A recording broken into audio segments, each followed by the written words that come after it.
मुख्यमंत्री जी पर पड़ा। अभी उन्होंने घोषणा भी किया था, अभी जो राजपूतों का एक सम्मेलन हुआ था तो उन्होंने कहा था कि मैं लगा हुआ हूँ, मैं कुछ कर रहा हूँ, आप लोग के हल्ला करने से नहीं होगा, सरकार काम करे। उसी दिन उन्होंने सीआरपीसी के तहत जो प्रजातंत्र शक्ति है, तो उसमें पहले तो साधारण शब्दों में आप आम जनता को बताना चाहेंगे कि इनके रिहाई के बाद लोगों को लगता है कि कानून से ऊपर सरकार है क्या। तो इस बारे में आप जान लीजिए, जब किसी व्यक्ति को कोई सजा होती है तो सजा कोर्ट दे देती है वो अपने कानून के अकॉर्डिंग, लेकिन सरकार के पास किसी व्यक्ति को क्षमा करने की भी शक्ति होती है। जैसे सामान्यतः देखते होंगे किसी को फांसी की सजा हो जाती है तो राष्ट्रपति के पास याचना करता है लोग कि माफ कर दिया जाए।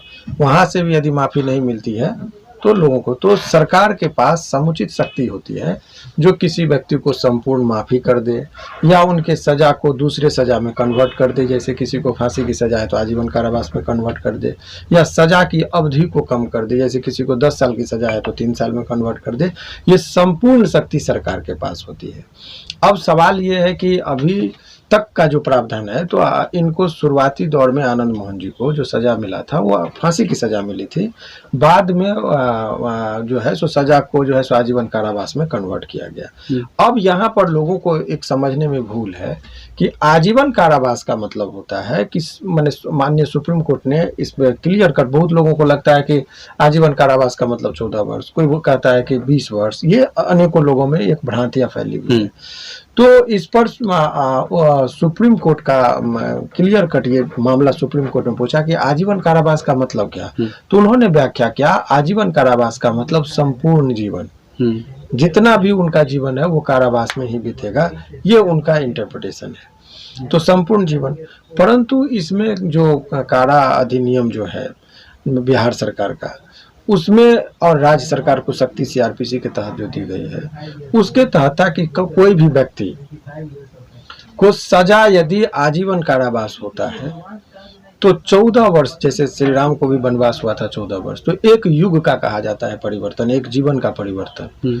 तो ये मैंने साइकोलॉजिकली मैं बता रहा हूँ। तो 14 वर्ष के बाद कोई भी व्यक्ति जो आजीवन कारावास का सजायाफ्त व्यक्ति है वो जेल में होता है, तो उसके बाद उसके आचरण को देखते हुए यदि लगता है कि जेल में बहुत अच्छा उनका आचरण है, कभी कोई बदमाशी नहीं किया इत्यादि, तो उस पर जो है सो संबंधित जेलर से रिपोर्ट मांगी जाती है। जिस जिला का वो व्यक्ति होती है वहाँ के एसपी से रिपोर्ट मांगी जाती है कि इनको छोड़ेंगे तो क्या वो जाके वहाँ हंगामा तो नहीं होगा। सारे चीज़ों की कमेटी बनती है, जो संबंधित जो जज साहब जो उनको सजा दिए होते हैं उनसे भी राय लिया जाता है, और तमाम तरह के लोगों के बाद उस व्यक्ति को यदि उनका आचरण सारा चीज़ पॉजिटिव खबर रहा तो 14 वर्ष के बाद उस व्यक्ति को छोड़ दिया जाता है। राज्य सरकार की शक्ति होती है। अब आनंद मोहन जी के केस में क्या था, वो क्यों अभी 15.5 साल तक वो जिनके जेल में रहे, वो समझिए। ये तो सामान्य व्यक्तियों के लिए नियम था, परंतु इसके कुछ ये नियम उस व्यक्तियों पर लागू नहीं होता है जिसका कुछ अपवाद था। जिस अपवाद के तहत, जैसे किसी व्यक्ति ने किसी बच्चे का हत्या किया है, कोई रेप करके हत्या कर दिया है, डकैती करने के दौरान किसी की हत्या हो गई, तो या एक आदमी को एक बार सजा मिल गया और दोबारा फिर वो मर्डर कर दिया, तो उन लोगों पर ये प्रावधान लागू नहीं हो रहा है। अभी भी कानून में प्रावधान यही है। अब आनंद मोहन जी का जहां तक सवाल है, तो और उसमें है कि सरकारी सेवक जो ड्यूटी के दौरान हो, तैनात हो, उनका यदि किसी ने हत्या किया और उसको यदि आजीवन कारावास हो गया तो ताउम्र उसको रहना था। ये अब तक के कानून में प्रावधान था। अच्छा। तो इनके ऊपर क्या था कि सरकारी सेवक को इन्होंने मारा, यानी कि वो डीएम थे, सरकारी सेवक थे, तो सरकारी सेवक को मारने का इल्जाम था। इसीलिए सरकार चाहकर भी इनको नहीं छोड़ रही थी। 14 वर्ष हो गया था, फिर भी चूंकि इन पर यह कानून लागू ही नहीं था। अच्छा। तो अभी तो अब ये कानून जो है उसी के तहत छोड़ना था। इस बीच में जो एक मुहिम चली थी कि आनंद मोहन को रिहा करो, इस मुहिम का इम्पैक्ट माननीय मुख्यमंत्री जी पर पड़ा। अभी उन्होंने घोषणा भी किया था, अभी जो राजपूतों का एक सम्मेलन हुआ था तो उन्होंने कहा था कि मैं लगा हुआ हूँ, मैं कुछ कर रहा हूँ, आप लोग के हल्ला करने से नहीं होगा, सरकार काम करे। उसी दिन उन्होंने संकेत दे दिया था कि वो लगे हुए हैं। और उसके बाद जो ये संशोधन किया गया तो उसमें ये कह दिया कि ये जो प्रावधान थे कि सरकारी सेवक को मारेंगे तो आपको परिहार, यानी कि आपको जो मुक्ति का मार्ग था 14 वर्ष के बाद वो नहीं मिलेगा, उनको उन्होंने संशोधन करके उस लाइन को हटा दिया।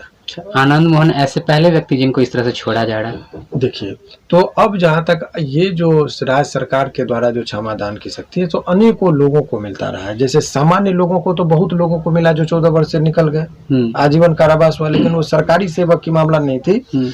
तो एक तो ये है। दूसरी बात आप समझिए कि इससे पहले भी आप लोगों ने सुना होगा कि संजय दत्त को सजा हो गई थी कोर्ट से, उनको भी समुचित जो वहाँ की उचित सरकार थी वहाँ उन्होंने छोड़ा था। तो अनेकों एक उदाहरण है। संजय दत्त चूंकि वो कॉमन नेम है इसलिए मैंने लिया।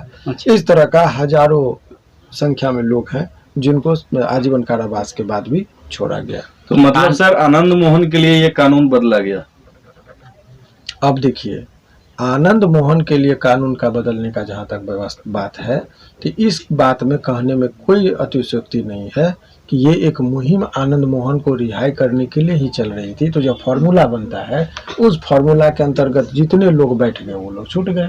पर सर ऐसे चुनिंदा लोगों को छोड़ा जा रहा है, इससे सोसाइटी में गलत मैसेज भी जा रहा है। आम जनता को कैसे समझाएंगे?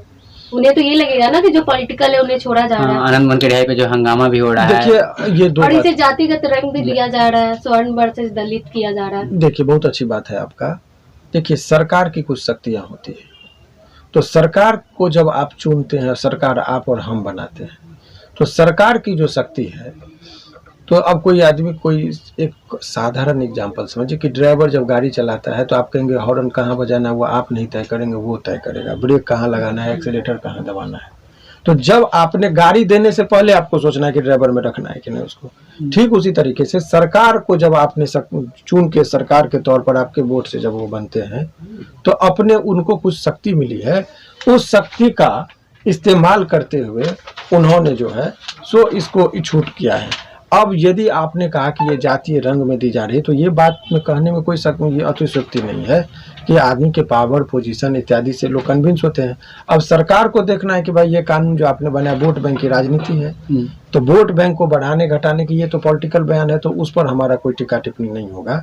हम कानूनी पक्ष को बताए आपको कि कानूनी पक्ष जो ये कहता है कि सरकार की शक्ति है, और उन्होंने अपना वो लीगलाइज करने के लिए पहले संविधान में मैंने वो जो CRPC में संशोधन का जो प्रावधान है, जेल मैनुअल में जो संशोधन का प्रावधान है, वो करके तब उनको रिहा किया गया। आनंद मोहन की रिहाई पर इतना हंगामा क्यों? देखिए, हंगामा होने के पीछे तो 2-4 कारण है। पहली बात ये कि एक व्यक्ति के लिए इतना संशोधन होना, ऐसा कुछ लोगों का एलिगेशन है। और दूसरी बात क्या है कि ये लड़ाई जो है सो मायावती जी के ट्वीट के बाद ये लड़ाई जो है सो एक और अभी इलेक्शन का माहौल है, अभी लोकसभा का इलेक्शन आने वाला है, तो हर चीज़ में वोट बैंक की राजनीति घुसती है। तो जब ये बातें, जब मायावती जी का दलित के प्रति जो प्रेम है, जिसको आप शेड्यूल कास्ट कहते हैं, वो झलकने लगा, और उधर सवर्ण है, वो राजपूत है, तो इस लड़ाई को उस रुख से भी देखने लगा, इसीलिए ज़्यादा हंगामा समाज के बीच में हो रही है। जेल मैनुअल में जो बदलाव किए गए हैं, इससे सरकारी कर्मियों में असंतोष फैलेगी? देखिए, सरकारी कर्मी जो हैं वो एक क्लास है, लेकिन वो भी जातियों में बटा हुआ है। तो ये कह देना कि जितने भी सरकारी कर्मी हैं सभी असंतुष्ट होंगे, ऐसी कोई बात नहीं है, क्योंकि यहाँ जाति और धर्म का जो है इम्पैक्ट ज़्यादा होता है।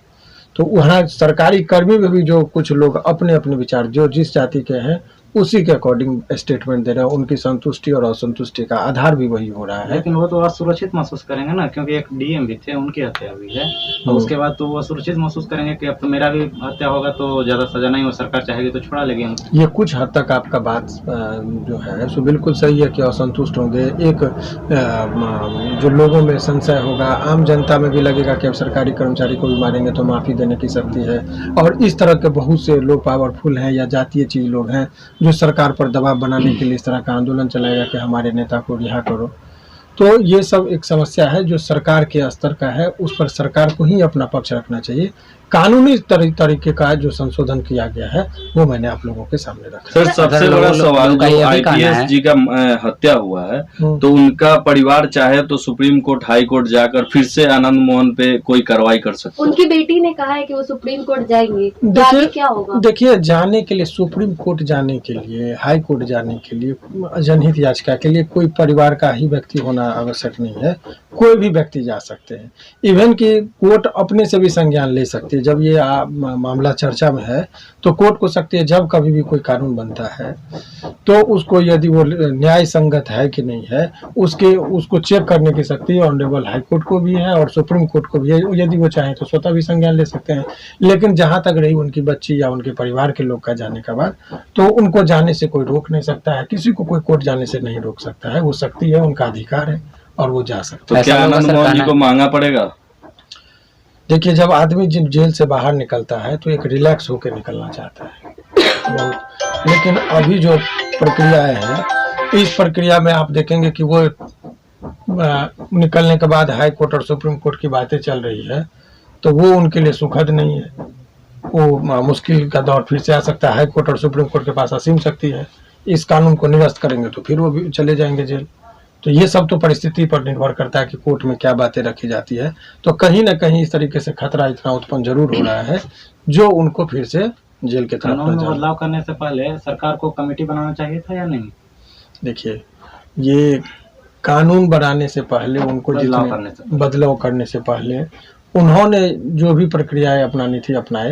अब ये मैटर कोर्ट में यही सब चैलेंज होता है कि ऐसा करना चाहिए, गजट आना चाहिए, गजट पब्लिकेशन के बाद अपोज करने की शक्ति देनी चाहिए, बहुत सारे चीज़ों को देखना चाहिए। तो वो जो भी खामियां उसमें रहती है उसी बात को कोर्ट के समक्ष रखा जाता है और तब तो कोर्ट को लगता है कि ये बात सत्य है तो वो उस पर जो है सो अपना वो डिसीजन देते हैं। तो वो उस पर वो कोर्ट का अधीन का चीज़ है, उस पर हमारी और आपकी टीका टिप्पणी से बहुत कुछ नहीं होना है। सर, 27 लोगों की रिहाई हुई लेकिन चर्चा सिर्फ आनंद मोहन पे ही टिका है।